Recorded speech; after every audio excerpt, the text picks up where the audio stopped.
Hey, welcome to 12 Tone. Led Zeppelin 3 is, unsurprisingly, the third album Led Zeppelin released, and it represents a sort of turning point for the band. It's where they started to really experiment with styles, stepping away from their early psychedelic blues stuff in favor of more acoustic, folk-influenced music. But that's not to say it wasn't heavy. The very first track was the Immigrant song, a proto-metal ode to the Viking invasion of England, and that's the song we're looking at today. It starts like this. And the first thing I want to look at is the notes, or rather, the note. We've got a bunch of low F sharps, occasionally punctuated by a high F sharp, and that's pretty much it. There's not a lot of harmonic complexity here, but that's not a bad thing. It allows the guitar to become an almost rhythmic instrument, like a second set of drums, to really play up the militaristic vibe of the piece. And that drummy feel is further accentuated by the placement of those high F sharps. They're on beats 2 and 4. In a traditional rock drum pattern, these are where you'd play the snare, and they're the most rhythmically accented parts of the bar, so playing the high F sharps there helps emphasize that backbeat feel. In fact, the entire rhythm of this riff seems carefully crafted to make that bit stand out. At a glance, it looks a lot like a pattern called a gallop, where we have an 8th note on the beat, then 2 16th notes leading us into the next one, like this. But, well, by itself, that's pretty boring. It's not interesting enough to compensate for the lack of melodic diversity, so to spice it up, they take the second to last note in the bar and play it a bit early, giving us this instead.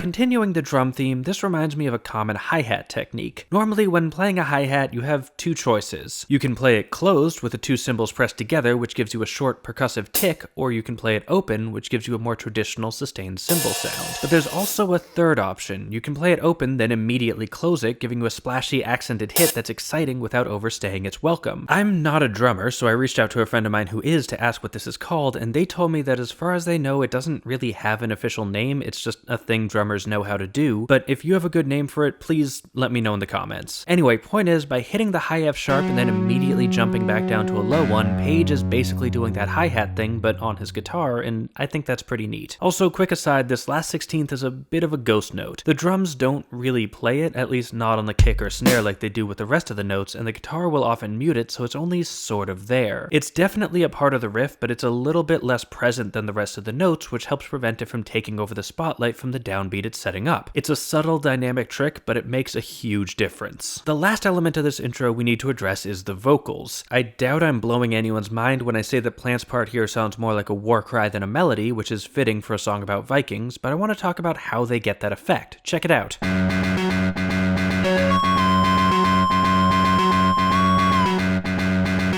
So in terms of notes, we start on a low C sharp, jump up to a high C sharp, and then end on another high C sharp. If we're in the key of F sharp, and the guitar riff pretty strongly implies that we are, then C sharp is the 5th, which is the second most stable note in the key after the root. Again, we're sticking to fundamentals here to really drive that sense of tonality home. But you may have noticed that I skipped a note in the vocal line. In between this quick jump up and this short ending, he sits for a really long time on C natural. This is a tritone above F sharp, which is a lot less stable than the 5th, to put it mildly.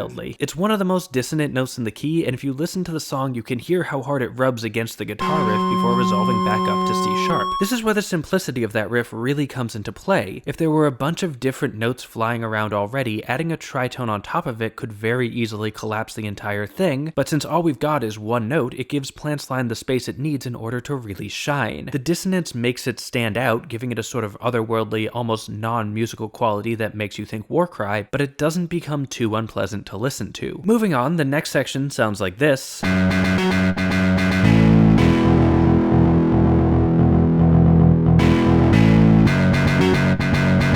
And the bulk of it is this long, sustained E major. This is the flat 7 chord, and it's a pretty common dominant function chord in minor, which means its job is to point you back to the root, F sharp. Going to the flat 7 here helps take us away from the harmonically monotonous riff, creating motion while still pointing us back home. More interesting, though, are these A majors on either side. This is technically the flat 3 chord, but I think more important here is that it's what's called the relative major, which means it's the major key that shares all its notes with F sharp minor, introducing a little brightness without sounding too alien. In fact, E major is also dominant in the key of A, so it wouldn't be unreasonable to read this section as a 1-5-1 in the relative major that's growing out of the underlying minor tonality. The E sort of points in both directions at once, but the quick passing and rhythmically weak placement of the A chords means it never really sounds like they're our actual root. They're just there for decoration. Finally, we get to this section.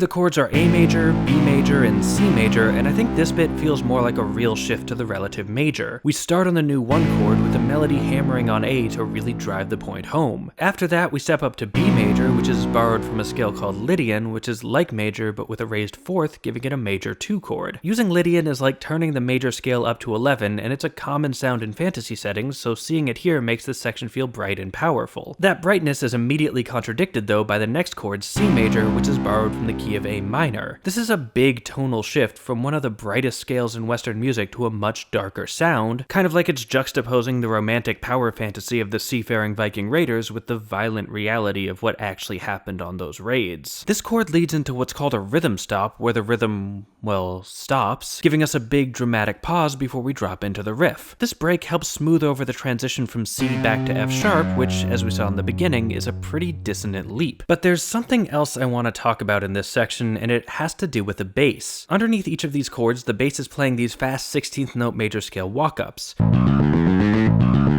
It's a really neat effect, running all the way up and then suddenly dropping back down, and it gives the whole section a sort of lurching feeling that heavily emphasizes the downbeats. But there's one thing in there that I really want to draw some attention to. At the end of the second bar, when he's walking up the B major scale for the second time, he actually overshoots the high B and plays a C instead. Now, if I'm being honest, my first instinct was to assume this was a mistake. Maybe his finger slipped and it just went by so fast that no one in the studio noticed in time. And the idea that no one would notice is pretty well supported by the results of a quick Google search for bass tabs. Every single one I've looked at says he plays a B there, which is a pretty reasonable assumption, but I am nothing if not thorough, so I took the song, ran it through a low-pass filter to isolate the bass, slowed it down to 50% speed, and looped the section over and over, and I can assure you he's playing a C.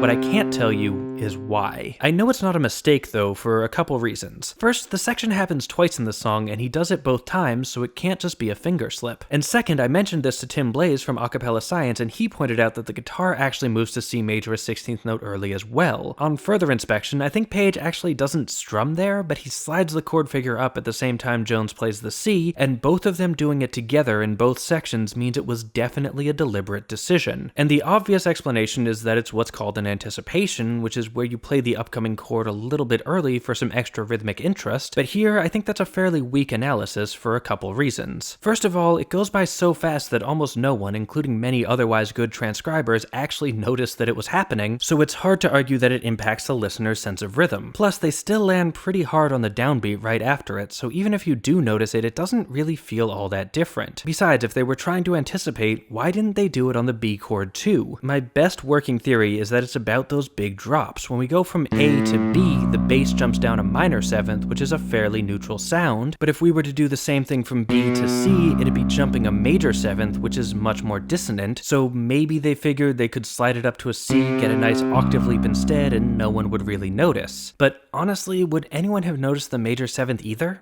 I don't know, it feels super thin. I mean, look, at the end of the day, it's an anticipation. That's what this device is called, and it's what they're doing. But I believe the point of a good analysis isn't just to slap labels on things, it's to explain why those things work, and here, I'm at a loss. I don't know what this anticipation is for. That's not to say it's bad, it doesn't make the song worse in any way, but as far as I can tell, it doesn't make it better either. It just feels like an irrelevant quirk, but who knows, maybe I'm missing something. So if anyone watching this happens to know John Paul Jones, could you do me a favor and ask him why he played a C instead of a B on the last beat of the second bar of the chorus of the Immigrant song 49 years ago? I'm sure he still remembers, and I really need to know. Let's move on though, because I've spent like 3 minutes on this 1/16th note, and even by my standards, that's ridiculous. Although really, there's not much to move on to. The song plays through those sections again, and then we end by looping this,